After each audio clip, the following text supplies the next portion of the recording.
أعوذ بالله من الشيطان الرجيم. بسم الله الرحمن الرحيم. لا أقسم بيوم القيامة ولا أقسم بالنفس اللوامة. أيحسب الإنسان أن لن نجمع عظامه بلى قادرين على أن نسوي بنانه بل يريد الإنسان ليفجر أمامه يسأل أيان يوم القيامة فإذا برق البصر وخسف القمر وجمع الشمس والقمر يقول الإنسان يومئذ أين المفر كلا لا وزر إلى ربك يومئذ المستقر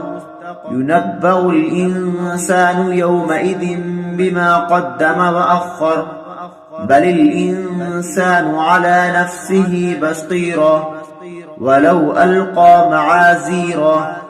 لا تحرك به لسانك لتعجل به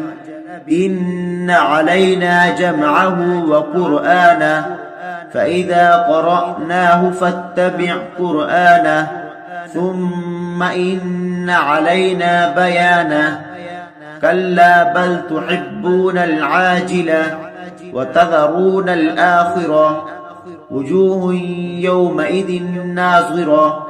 إلى ربها ناذرة ووجوه يومئذ باسرة تظن أن يفعل بها فاقرة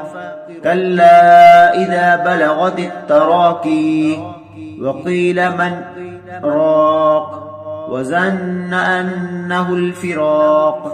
والتفت الساق بالساق إلى ربك يومئذ المساق فلا صدق ولا صلى ولكن كذب وتولى ثم ذهب إلى أهله يتمطى أولى لك فأولى ثم أولى لك فأولى أيحسب الإنسان أن يترك سدى ألم يكن نطفة من مني يمنى ثم كان علقة فخلق فسوى فجعل منه الزوجين الذكر والأنثى أليس ذلك بقادر على أن يحيي الموتى صدق الله العظيم.